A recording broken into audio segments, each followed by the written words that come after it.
4 দফা সময় বাড়ানোর পরও ৩৯টি বেসরকারি বিশ্ববিদ্যালয় যেতে পারেনি স্থায়ী ক্যাম্পাসে। আর্থিক অসঙ্গতির দোহায় কঠোর পদক্ষেপের হুঁশিয়ারি ইউজিসির। 11 দিনেও সুরাহা হয়নি কুমিল্লা বিশ্ববিদ্যালয়ের শিক্ষক সমিতির অনির্দিষ্টকালের ধর্মঘটের। পাল্টাপাল্টি দোষারোপ, সেশন জটের আশঙ্কায় শিক্ষার্থীরা। গাইবান্ধার কুন্দের পাড়ায় স্কুল পুড়ে দেবার ঘটনায় জড়িত থাকতে পারে স্থানীয় একটি মহল, বলছেন এলাকাবাসী। জঙ্গি সম্পৃক্ততা খতিয়ে দেখার দাবি। প্রকাশকদের বিরুদ্ধে নবীন লেখকদের রয়্যালিটি না দেওয়ার অভিযোগ। লেখক অধিকার নিশ্চিতে সম্মানের প্রমাণপত্র দেওয়ার নির্দেশনা বাংলা একাডেমির। এবং কানাডার কুইবেকে মসজিদে বন্দুকধারীর গুলিতে নিহত 5, আহত আরও অন্তত 40। সন্দেহভাজন এক বন্দুকধারী আটক।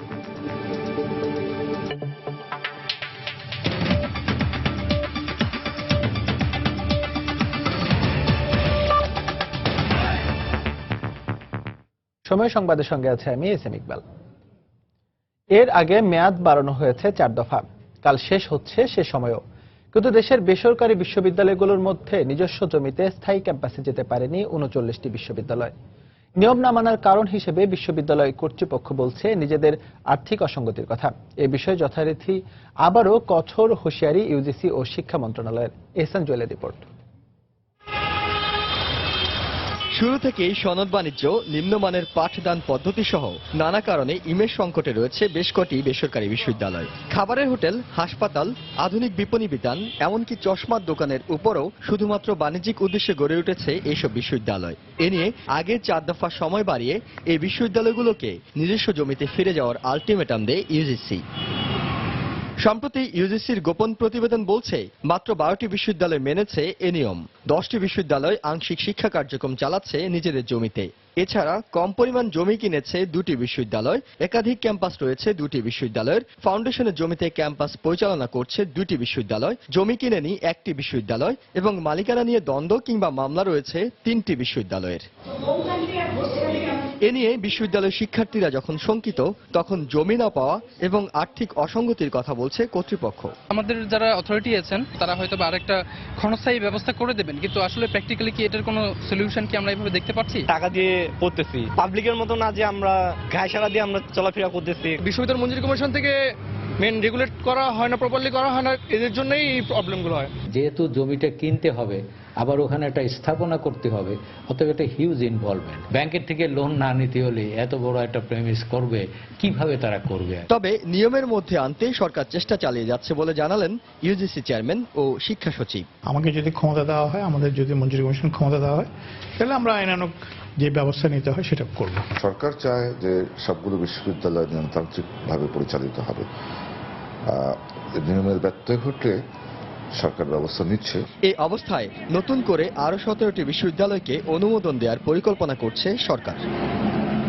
নিয়ম অনুযায়ী প্রতিষ্ঠার 7 বছরের মধ্যে নির্ধারিত পরিমাণ নিজস্ব জমিতে স্থায়ী ক্যাম্পাসে যেতে হবে বেসরকারি বিশ্ববিদ্যালয়গুলোকে। কিন্তু 2 দশক পরও সে নিয়ম মানেনি এমন বিশ্ববিদ্যালয়ের সংখ্যা অনেক।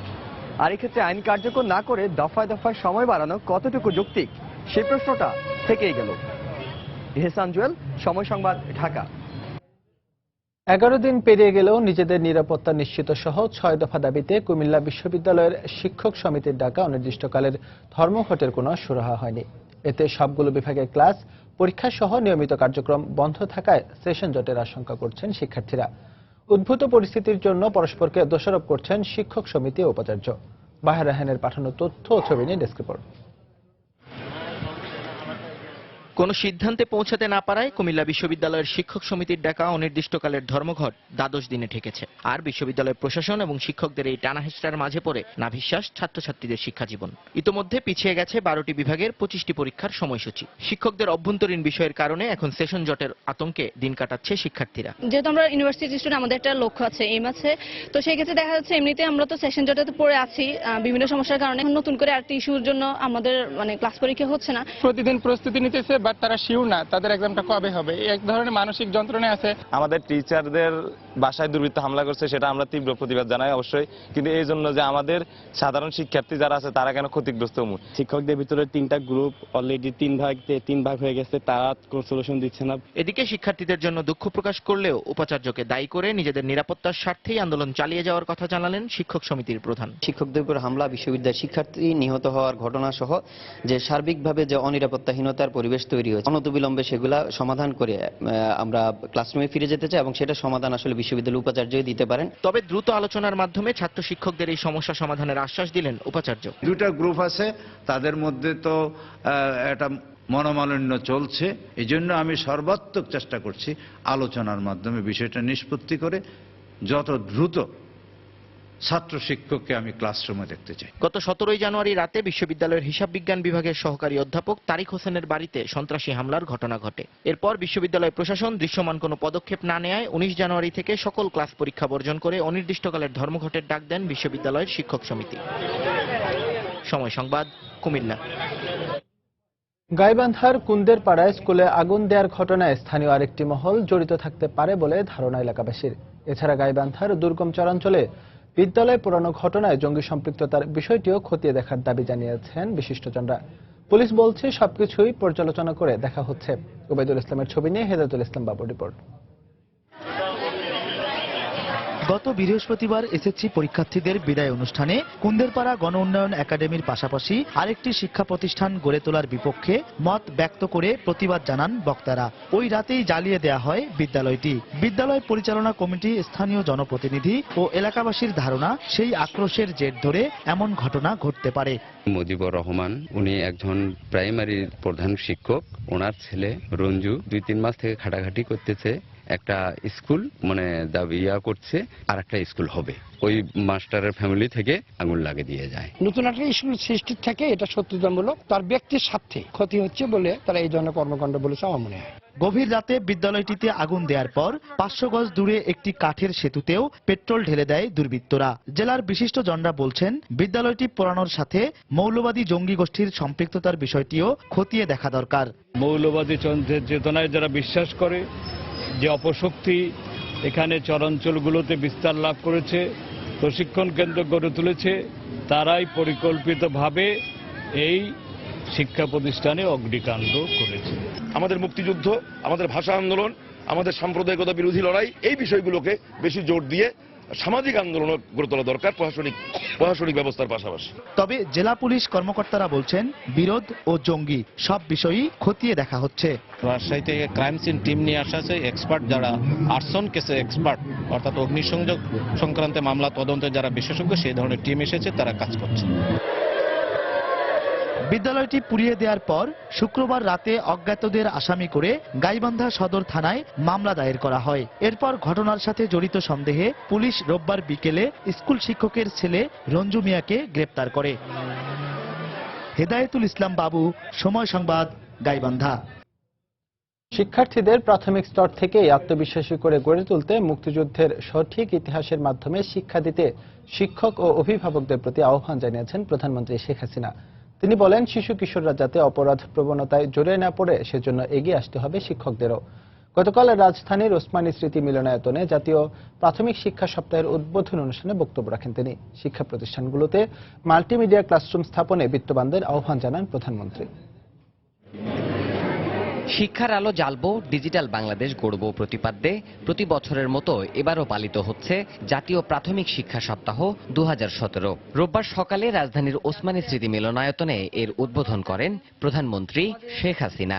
প্রাথমিক শিক্ষা সপ্তাহ 2017 শুভ উদ্বোধন ঘোষণা করছি। প্রাথমিক ও গণশিক্ষা মন্ত্রণালয় আয়োজিত শিক্ষা সপ্তাহের অনুষ্ঠানে দেশের প্রাথমিক শিক্ষার অগ্রগতি নিয়ে আলোচনা করেন সংশ্লিষ্ট মন্ত্রণালয়ের দায়িত্বপ্রাপ্ত ঊর্ধ্বতন কর্মকর্তাবৃন্দ। প্রধানমন্ত্রী শেখ হাসিনা বলেন, শিক্ষার্থীদের মুক্তিযুদ্ধের সঠিক ইতিহাস শিক্ষা দিতে এগিয়ে আসতে হবে শিক্ষক ও অভিভাবকদের। আমাদের মহান মুক্তির সংগ্রাম এবং মুক্তিযুদ্ধের ইতিহাস সবাইকে জানতে হবে। সঠিক ইতিহাস জেনে নিয়ে আমি মনে করি নিজেদের ভিতরে একটা আত্মবিশ্বাস জাগ্রত হবে।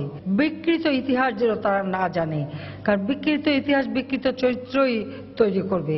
শিশু কিশোরদের অপরাধ প্রবণতা থেকে তারা দূরে থাকে সেদিকে বিশেষভাবে দৃষ্টি দেওয়ার জন্য সকলের প্রতি আমি আহ্বান জানাচ্ছি। দেশব্যাপী পর্যায়ক্রমে সব স্কুলে মাল্টিমিডিয়া ক্লাসরুম চালু করার উদ্যোগকে এগিয়ে নিতে সমাজের বিত্তবানদের প্রতিও সহায়তার আহ্বান জানান প্রধানমন্ত্রী। আমাদের যেমন সংসদ সদস্যরা আছেন বা বিত্তশালী মানুষ প্রচুর আছে, বিত্তশালী মানুষ, তাদেরকে আমি আহ্বান করব যে তার নিজের এলাকা বা জেলা বা গ্রামে সেখানে যত স্কুল আছে সেখানে তারা যদি একটা ল্যাপটপ আর একটা প্রজেক্টর উপহার দেন স্কুলগুলিতে, তাহলে অনেক সহজে আমাদের ছেলেমেয়েরা এই মাল্টিমিডিয়া ক্লাসরুম আমরা সরকারি পক্ষ থেকে দিচ্ছি, নিজেরা যেসব স্কুল কলেজে পড়ে আসছেন সেগুলিতেও তারা যদি এভাবে একটু অনুদান দেন তাহলে খুব সহজে হয়ে যায়। পরে বিভিন্ন ক্ষেত্রে কৃতিত্বের স্বাক্ষর রাখা 87 জন শিক্ষার্থী ও প্রাথমিক শিক্ষা সংশ্লিষ্ট 17 জন কর্মকর্তা কর্মচারীকে পদকে ভূষিত করেন প্রধানমন্ত্রী শেখ হাসিনা। দেবাশিস রায়, সময় সংবাদ, ঢাকা। নির্বাচন কমিশন পুনর্গঠনে আজ বিকেলে 12 বিশিষ্ট নাগরিকের সঙ্গে বৈঠক করবে সার্চ কমিটি। বিকেলে সুপ্রিম কোর্টের জাজেস লাউঞ্জে বৈঠক হবে। নির্বাচন কমিশন গঠনে বিশিষ্ট নাগরিকদের সঙ্গে এটি হবে সার্চ কমিটির প্রথম বৈঠক। রাজনৈতিক দলগুলোর সঙ্গে আলোচনা করে কিভাবে একটি গ্রহণযোগ্য নির্বাচন কমিশন গঠন করা যায় সে বিষয়ে পরামর্শ নেওয়ার জন্যই ডাকা হয়েছে তাদের। সুজনের সম্পাদক বদিউল আলম মজুমদার, সাবেক নির্বাচন কমিশনার সাখাওয়াত হোসেন, বিচারপতি আব্দুর রশিদ, স্থানীয় নির্বাচন বিশেষজ্ঞ তোফায়েল আহমেদ সহ 12 জন বিশিষ্ট নাগরিকের মতবিনিময়ে অংশ নেওয়ার কথা রয়েছে।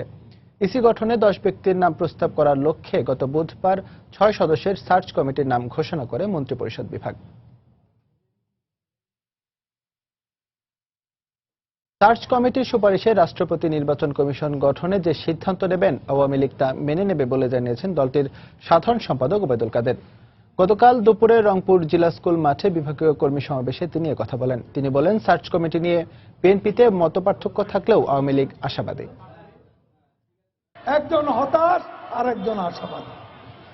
তো আমরা সবসময়ই আশাবাদী, রাষ্ট্রপতির সিদ্ধান্তের প্রতি শ্রদ্ধাশীল। সার্চ কমিটি নির্বাচন কমিশনের জন্য যেই নাম সুপারিশ করবেন তার ভিত্তিতে মহামান্য রাষ্ট্রপতি প্রধান নির্বাচন কমিশনার সহ নির্বাচন কমিশন নিয়োগ দেবেন।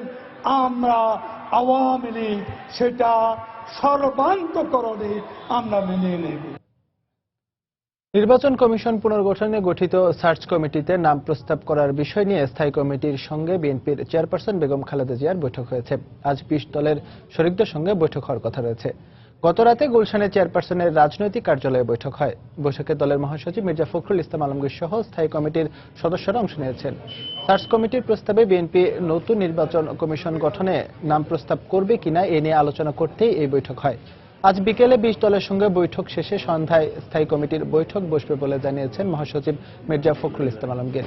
গত বুধবার সার্চ কমিটি গঠন হওয়ার পর কমিটির প্রথম বৈঠক থেকে রাজনৈতিক দলগুলোকে 5টি করে নাম দেওয়ার প্রস্তাব করা হয়।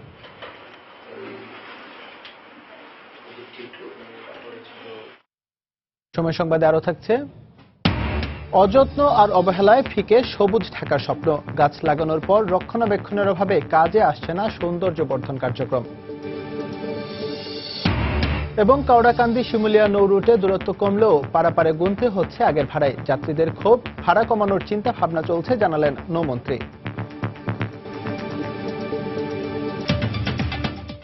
কানাডার একটি মসজিদে অজ্ঞাত বন্দুকধারীদের গুলিতে 5 জন নিহত হয়েছেন। এই ঘটনায় আহত হয়েছেন আরও অন্তত 40 জন। প্রত্যক্ষদর্শীদের বরাত দিয়ে বার্তা সংস্থা রয়টার্স জানায়, রোববার দেশটির কিউবেক সিটির ইসলামিক কালচারাল সেন্টারে একটি মসজিদে মাগরিবের নামাজের পরে অজ্ঞাত 3 বন্দুকধারী এলোপাথারি গুলি চালায়। এতে ঘটনাস্থলে 5 জন নিহত হন। হামলায় জড়িত সন্দেহে একজনকে আটক করেছে পুলিশ। তারা জানায়, ঘটনার পরেই মসজিদের আশপাশের এলাকায় ঘিরে ফেলে আইনশৃঙ্খলা রক্ষা বাহিনী। আহতদের তাৎক্ষণিকভাবে স্থানীয় হাসপাতালে ভর্তি করা হয়েছে। তবে কতজনকে হাসপাতালে ভর্তি করা হয়েছে তার সঠিক সংখ্যা জানাতে পারেনি হাসপাতাল কর্তৃপক্ষ। নিহতের সংখ্যা বাড়তে পারে বলে আশঙ্কা করা হচ্ছে। হামলার কারণ সম্পর্কে কিছুই জানাতে পারেনি পুলিশ। কানাডার প্রেসিডেন্ট জাস্টিন ট্রুডো সিরিয়া সহ যুদ্ধ বিধ্বস্ত দেশগুলোর শরণার্থীদের তার দেশে স্বাগত জানিয়ে এক টুইটার বার্তার দেওয়ার একদিন পরেই এমন হামলার ঘটনা ঘটল।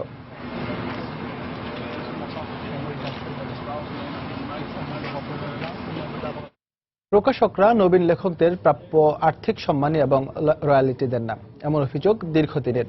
বই বিক্রির সংখ্যা নিয়েও লুকোচুরি ছাড়াও রয়েছে মোটা অঙ্কের টাকা নিয়ে বই প্রকাশের অভিযোগ। এ অবস্থায় লেখকদের অধিকার নিশ্চিতে এবারের বই মেলায় স্টল বরাদ্দের ক্ষেত্রে লেখক সম্মানীর প্রমাণপত্র জমা দেওয়ার নির্দেশনা দিয়েছে বাংলা একাডেমি। প্রকাশকরা বলছেন, সুনির্দিষ্ট অভিযোগ ছাড়া কারো রয়্যালিটির কাগজ যাচাই করার এখতিয়ার নেই। বিস্তারিত জানাচ্ছেন হাজেরা শুলি। প্রতি বছর বইমেলার কলেবর বাড়ায় বাড়ছে নতুন লেখকের সংখ্যা। প্রত্যেক লেখকের স্বপ্ন থাকে অনেক যত্নে রচিত লেখা বই আকারে পাঠকের কাছে পৌঁছে দেওয়ার। বই ছাপিয়ে প্রকাশক সে স্বপ্ন পূরণ করলেও সম্মানী কিংবা রয়্যালিটি না পাওয়ায় লেখক হিসেবে প্রতিষ্ঠিত হওয়ার স্বপ্ন ভঙ্গ হয় অধিকাংশেরই। শুধু পাওনা মেটানো নয়, চুক্তি না করা সহ প্রকাশকদের বিরুদ্ধে রয়েছে নবীন লেখকদের প্রতারণার নানা অভিযোগ। রয়্যালটি দিচ্ছেন না এরকম অভিযোগ আছে, তারপরে পয়সা নিয়ে বই করছেন, সঠিকভাবে চুক্তি মানছেন না প্রকাশকরা, এমন অভিযোগও আছে। আমাদের সাথে কোনো চুক্তি হয় না ওইভাবে। ওনারা আমাদেরকে বলেন যে বই খুব একটা সেল হয়নি, আমারও আর্থিক লস হয়েছে। এছাড়া বইমেলা উপলক্ষে বাছবিচার না করেই টাকা নিয়ে বই ছাপার কারণে বইয়ের মান কমছে বলে অভিযোগ লেখকদের। যারা টাকা দিয়ে বই করছেন তাদের অহরহ গাদা গাদা বই ছাপছেন এবং সেগুলো বিক্রি হচ্ছে না। প্রকাশককে উচিত যার লেখা মানসম্পন্ন তাকেই স্থান দেওয়া। কিছু অনিয়ম স্বীকার করলেও প্রকাশকরা লেখকদের উপর দোষ চাপিয়ে বলছেন, ভালো লেখক টাকা দিয়ে বই ছাপে না। সুযোগ সন্ধানী প্রকাশকও থাকে যারা কিনা দেশে কিংবা প্রবাসী লেখকদেরকে নানাভাবে প্ররোচিত করে কিছু পয়সা হাতায় নেয়। একজন পার্সোনালিটি সম্পন্ন লেখক কিন্তু নিজের পয়সা বই বিক্রি করতে চাবে না। এই অবস্থায় সব লেখকের আর্থিক সম্মানে নিশ্চিত করতে এবারের বই মেলায় চুক্তির প্রমাণপত্র জমা দিতে বলেছে বাংলা একাডেমি। তবে প্রকাশকরা রয়্যালটির বিষয়ে বাংলা একাডেমির এখতিয়ার নিয়ে প্রশ্ন তুলেছেন। সমস্ত লেখকই কম বেশি জন্য সম্মানিটা পান। আমরা প্রত্যেক প্রকাশককে অনুরোধ করেছি যে আপনারা যে লেখককে সম্মানী দেন সেই বিষয়ে কিছু প্রমাণপত্র আমাদের বই মেলা স্টল পেতে হলে সেটা জমা দিতে হবে।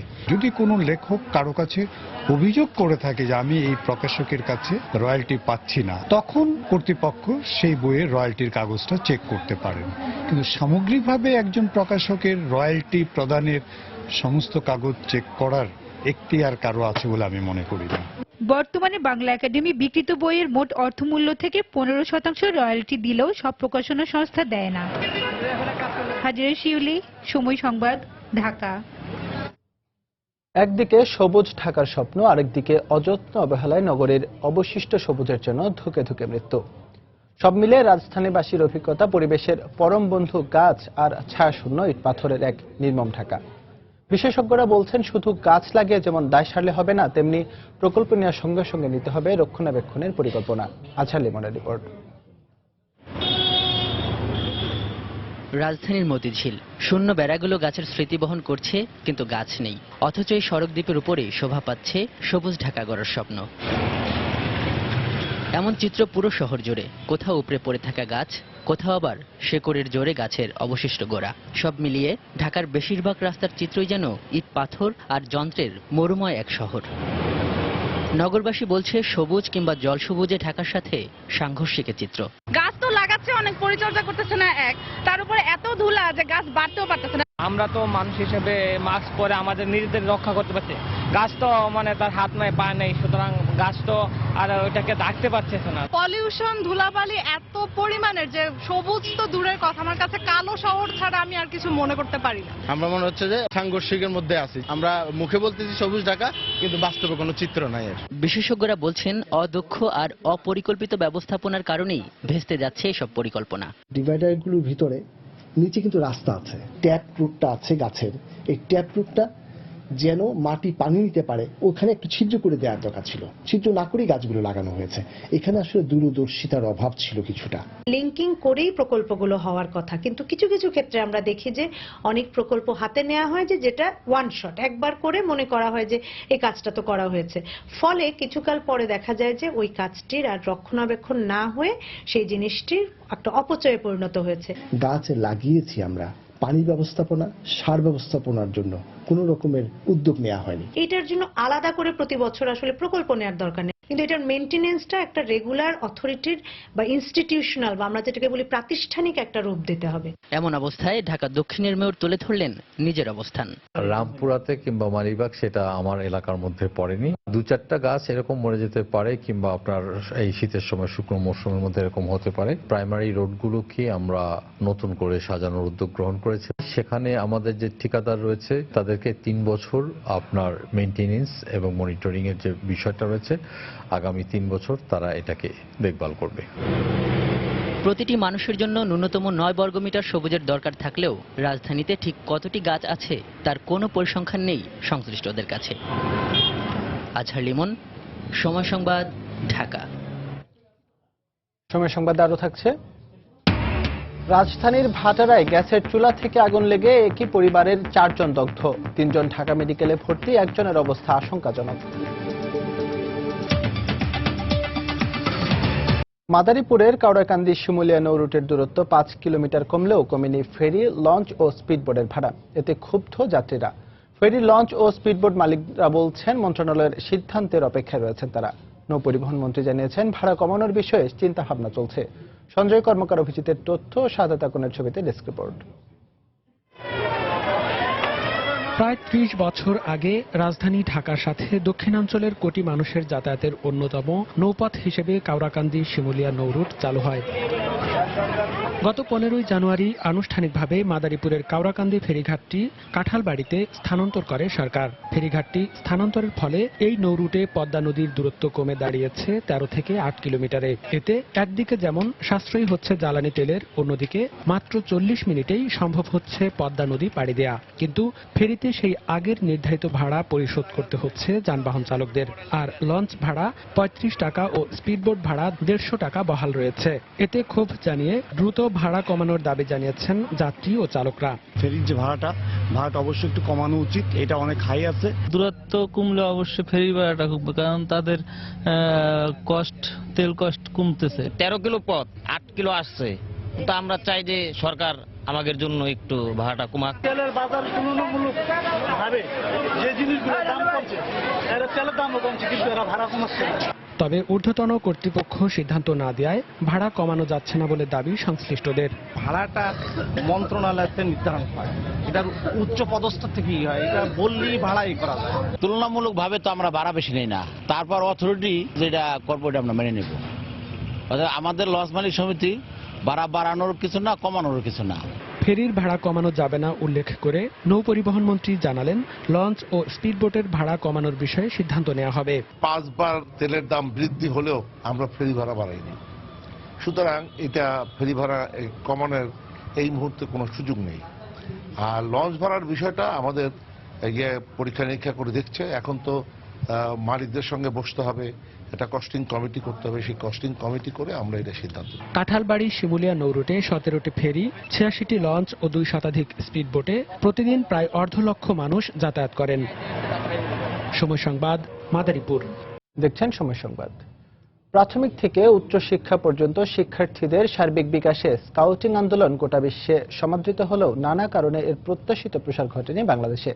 স্কাউটিং এর সঙ্গে জড়িত নীতি নির্ধারকরা বলছেন এই আন্দোলনে শিক্ষার্থীদের আরো বেশি সম্পৃক্ত করতে প্রয়োজন সরকারি পৃষ্ঠপোষকতার। গোপালগঞ্জের রোভারমুট ক্যাম্প থেকে ফিরে আরো জানাচ্ছেন দেবাশিস রায়। খোলা আকাশের নিচে চুলা বানিয়ে ভাত রান্নায় ব্যস্ত কিশোরীরা, চলছে খাবার বন্দোবস্ত।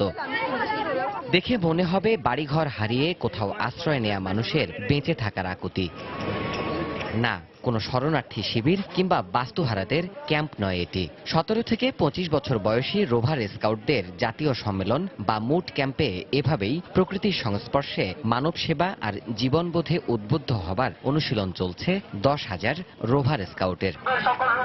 নির্দিষ্ট লক্ষ্যে অজানা কোনো গন্তব্যে যাত্রা, শারীরিক অনুশীলন, দক্ষতা বৃদ্ধি সহ প্রতিকূল পরিবেশে টিকে থেকে কর্মক্ষম থাকার নানা কৌশল রপ্ত করছে রোভার স্কাউটের 881টি ইউনিট। এবারের আয়োজনটি জাতির পিতার জন্মস্থান গোপালগঞ্জে অনুষ্ঠিত হওয়ায় বাড়তি উৎসাহ যোগ হয়েছে ক্যাম্পিংয়ে। ক্যাম্পিং করার মাধ্যমে আমরা শিখতে পারবো কিভাবে বিভিন্ন পরিবেশে নিজেকে মানিয়ে নিতে হয়, খাপ খাইয়ে নিতে হয়। ক্যাম্পে আমরা অবশ্যই এর ভূমিকম্প কিংবা ফায়ার সার্ভিসের কাজ করেছি। টুঙ্গিপাড়াতে হচ্ছে এর জন্য আমাদের খুবই ভালো লাগছে, কারণ জাতির জনক বঙ্গবন্ধু শেখ মুজিবুর রহমানের সমাধি আমরা দেখতে পাবো। তারপর এখানে আরো অনেক দেখার কিছু আছে। আয়োজকরা বলছেন পরিপূর্ণ ও স্বনির্ভর ব্যক্তিত্ব গড়ার এই আন্দোলন বাংলাদেশে আরো সম্প্রসারিত করতে স্কাউটিং এর অন্তর্ভুক্তি প্রয়োজন পাঠক্রমে। তাদের নিজেদের মধ্যে নিজেদের সংস্কৃতি এটার একটা আদান প্রদান হচ্ছে, এর মাধ্যমে তারা তাদেরকে আসলে ডেভেলপ করবে। রোভারিং এর বিষয়টাকে যদি 100 মার্ক অন্তর্ভুক্ত করা যায় পাঠ্যসূচির সঙ্গে, তাহলে কিন্তু এটা আরো সম্প্রসারিত করবে বলে আমার ধারণা। 2021 সালে 21 লাখ স্কাউট তৈরির লক্ষ্যমাত্রা নিয়ে গেল 26 জানুয়ারি শুরু হওয়া 7 দিনের রোভার মুট শেষ হবে 31 জানুয়ারি। তরুণ ও যুববয়সী শিক্ষার্থীদের সার্বিক উন্নয়নে স্কাউট আন্দোলন আজ বিশ্বব্যাপী সমাদৃত ও নন্দিত। বিশাল জনসমাগমের এই রুট ক্যাম্পের মাধ্যমে যে অভিজ্ঞতা সঞ্চয় করলেন রোভার স্কাউটরা, সেই অভিজ্ঞতার পথেই স্কাউটের গুণগত মান বৃদ্ধি পাবে, গড়ে উঠবে মানবিক বাংলাদেশ। দেবাশিস রায়, সময় সংবাদ, মানিকদহ, গোপালগঞ্জ। রাজধানীর ভাটারার শাহজাদপুরে গ্যাসের চুলা থেকে লাগা আগুনে এক পরিবারের 4 জন দগ্ধ হয়েছেন। এদের মধ্যে 3 জনকে ঢাকা মেডিকেলে ভর্তি করা হয়েছে। স্বজন ও চিকিৎসকরা জানিয়েছেন, গতকাল সন্ধ্যার দিকে বাসার চুলা থেকে নাজিরা নামে এক বয়স্ক নারীর দেহে আগুন লেগে যায়। শাড়িতে লাগা আগুন দ্রুত বাসার অন্যান্য আসবাবপত্রের মাধ্যমে ঘরে ছড়িয়ে পড়ে। নাজিরার শরীরে লাগা আগুন নেভাতে এগিয়ে আসেন তার স্বামী ও 2 সন্তান। এতে ওই 3 জনও দগ্ধ হন। পরে তাদের 4 জনের মধ্যে 3 জনকে ঢাকা মেডিকেলে ভর্তি করা হয়। 2 জনকে অবজারভেশন কক্ষে ও 1 জনকে আইসিইউতে রাখা হয়েছে। গুরুতর আহত নাজিরার শরীরের প্রায় 85% পুড়ে যাওয়ায় তার অবস্থা আশঙ্কাজনক বলে জানিয়েছেন চিকিৎসক।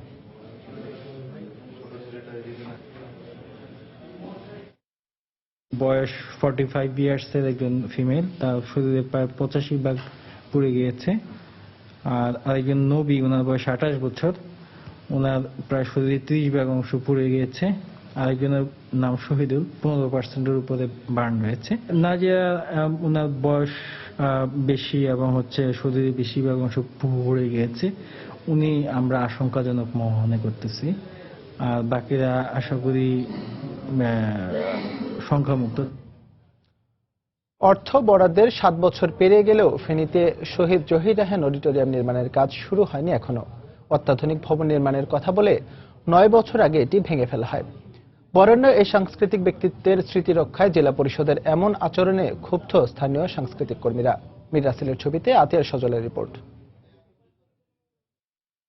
দেশের প্রখ্যাত সাংস্কৃতিক ব্যক্তিত্ব জহির রায়হানের স্মৃতি ধরে রাখতে 1982 সালে ফেনীর একমাত্র সাংস্কৃতিক কেন্দ্র ফেনীর টাউন হলের নাম পরিবর্তন করে রাখা হয় শহীদ জহির রায়হান মিলনায়তন। কিন্তু আধুনিক ভবন নির্মাণের কথা বলে 2008 সালে এই মিলনায়তনটি ভেঙে ফেলে জেলা পরিষদ।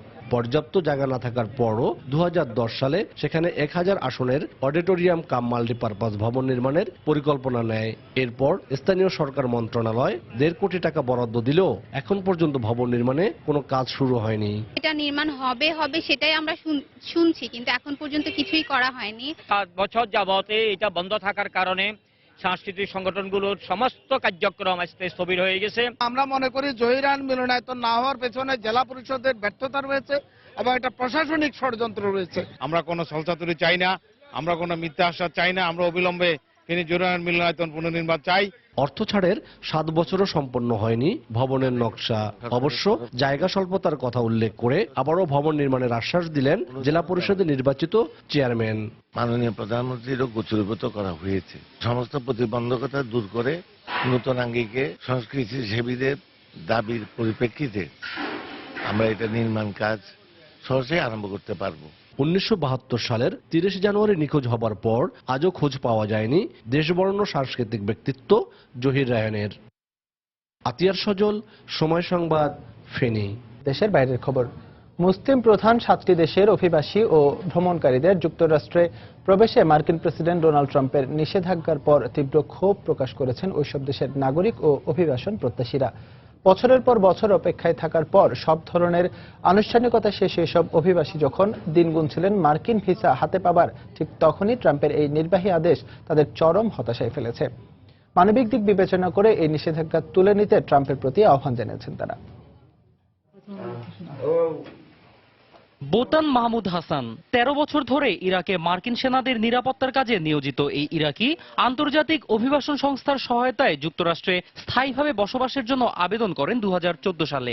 বেশ কয়েক দফা সাক্ষাৎকার এবং সব ধরনের আনুষ্ঠানিকতা শেষ করার পর তাকে ভিসার জন্য আরও কিছুদিন অপেক্ষা করতে বলা হয় মার্কিন দূতাবাস থেকে। যুক্তরাষ্ট্রে শরণার্থী প্রবেশে ট্রাম্পের নিষেধাজ্ঞা জারির ফলে এখন অনিশ্চিত বোতানের ভবিষ্যৎ।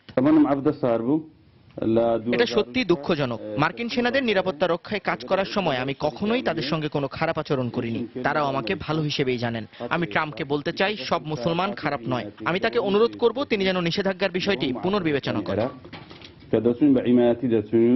বোতান মাহমুদের মতোই অবস্থা জর্ডানে বসবাসরত এই সিরীয় পরিবারটির। জীবন বাঁচাতে 4 বছর আগে যুদ্ধবিধ্বস্ত সিরিয়া থেকে পরিবার নিয়ে জর্ডানে পাড়ি জমান আব্দেল হাকিম কিওয়ান একটুখানি সচ্ছলতা আর উন্নত জীবনের আশায় যখন স্বপ্ন দেখছিলেন যুক্তরাষ্ট্রে গিয়ে ফার্মাসিস্ট হিসেবে কাজ করার, ট্রাম্পের নিষেধাজ্ঞা জারিতে সেই স্বপ্ন আজ ধুলোয় মিশে যাওয়ার পথে। সন্তানদের ভবিষ্যৎ নিয়েও আজ চিন্তিত কিওয়ান। আমি প্রেসিডেন্ট ট্রাম্পের উদ্দেশ্যে বলতে চাই, আমরা যুক্তরাষ্ট্রে যেতে চেয়েছি একটু শান্তিতে বসবাসের জন্য, কষ্ট করে উপার্জন করার জন্য। কোনো সন্ত্রাসী কার্যকলাপ চালাতে আমরা যুক্তরাষ্ট্র যেতে চাইনি। আমরা সব ধরনের সন্ত্রাসের বিরুদ্ধে। ইসলাম শান্তির ধর্ম, আমরা শান্তির পক্ষে। কেবল বোতান মাহমুদ কিংবা আব্দেল হাকিম নয়, ট্রাম্পের শরণার্থী বিরোধী নীতির ফলে আতঙ্কে রয়েছে যুক্তরাষ্ট্রে বসবাসরত মুসলিম শরণার্থীরা। যে কোনো সময় যুক্তরাষ্ট্র থেকে বের করে দেয়া হতে পারে, এই আতঙ্ক নিয়েই এখন এক একটি রাত কাটাচ্ছেন এই ফিলিস্তিনি শরণার্থী। কেবল ধর্মের ভিত্তিতে শরণার্থীদের নিষিদ্ধ করা কোনোভাবেই মেনে নেওয়া যায় না। উগ্র জঙ্গিবাদ দমনের নামে এভাবে নিরীহ এবং নিরপরাধ শরণার্থীদের নিষিদ্ধ করা কোনোভাবেই মানতে পারছি না আমি। আমার মতে এরকম হাজারো শরণার্থী এদেশে রয়েছেন যারা কষ্ট করে উপার্জন করে এখানে জীবিকা নির্বাহ করছেন। যুক্তরাষ্ট্রে অভিবাসীদের চাপ কমাতে এবং ইসলামী জঙ্গিবাদ দমনে গত শুক্রবার এক নির্বাহী আদেশে মুসলিম প্রধান 7টি দেশ Iran, Iraq, Syria, Libya, Somalia, Sudan এবং ইয়েমেনের শরণার্থীদের যুক্তরাষ্ট্রে প্রবেশে 4 মাসের নিষেধাজ্ঞা জারি করেন মার্কিন প্রেসিডেন্ট ডোনাল্ড ট্রাম্প। এরপর থেকেই মূলত ট্রাম্পের এই নির্বাহী আদেশের বিরোধিতা করে বিক্ষোভ প্রতিবাদ অব্যাহত রয়েছে বিশ্বের বিভিন্ন মুসলিম দেশে। অন্যয় কর্মকার, সময় সংবাদ। 7টি মুসলিম রাষ্ট্রের নাগরিক ও শরণার্থীদের যুক্তরাষ্ট্রে প্রবেশে ট্রাম্পের নিষেধাজ্ঞার তীব্র নিন্দা জানিয়েছেন ব্রিটেনের লেবার পার্টির নেতা জেরেমি করবিন। এই আদেশ বাতিল না হওয়া পর্যন্ত ব্রিটেনের মাটিতে ট্রাম্পকে নিষিদ্ধ করা উচিত বলেও মন্তব্য করেন তিনি। সম্প্রতি প্রধানমন্ত্রী থেরেসা মে ট্রাম্পের সঙ্গে সাক্ষাৎ করে দুদেশের সম্পর্ক উন্নয়নে এক হয়ে কাজ করার আহ্বান জানান। এ সময় ট্রাম্পকে ব্রিটেনের সফরের আহ্বান জানান মে। তবে করবিন মনে করেন ওই মুসলিম রাষ্ট্রগুলোর উপর নিষেধাজ্ঞা থাকা অবস্থায় প্রধানমন্ত্রী মের উচিত হবে ট্রাম্পের যে কোনো সফর বাতিল করা। প্রধানমন্ত্রী শুরুতে চুপ থাকলেও পরে প্রবল সমালোচনার মুখে তিনি ট্রাম্পের নির্বাহী আদেশের নিন্দা জানান। শুক্রবার নির্বাহী ক্ষমতা বলে প্রেসিডেন্ট ডোনাল্ড ট্রাম্প ওই মুসলমান সংখ্যাগরিষ্ঠ রাষ্ট্র থেকে আসা মানুষের প্রবেশ 3 থেকে 4 মাসের নিষেধাজ্ঞা আরোপ করেন। এর প্রতিবাদে দেশব্যাপী বিক্ষোভ ছড়িয়ে পড়ে।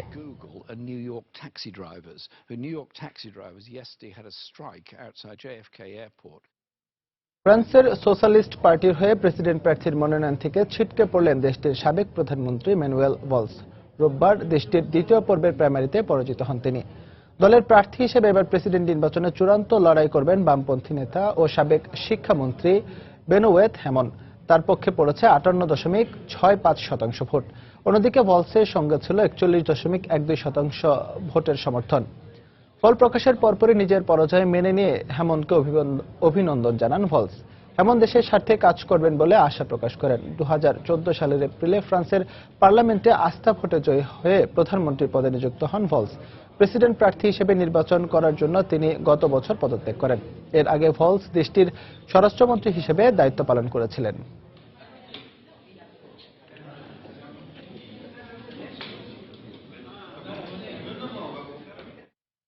অস্ট্রেলিয়ান ওপেন টেনিসের খবর। ইতিহাস করায় ফাইনালে শেষ পর্যন্ত জয় পেলেন রজার ফেদেরার। মহাকাব্যিক ফাইনালে স্প্যানিশ তারকা রাফায়েল নাদালকে 3-2 সেটে হারিয়ে অস্ট্রেলিয়ান ওপেনের শিরোপা জিতেছেন ফেডেক্স, যা সুইস তারকার এবছরের প্রথম ও ক্যারিয়ারের 18তম গ্র্যান্ড স্ল্যাম জয়।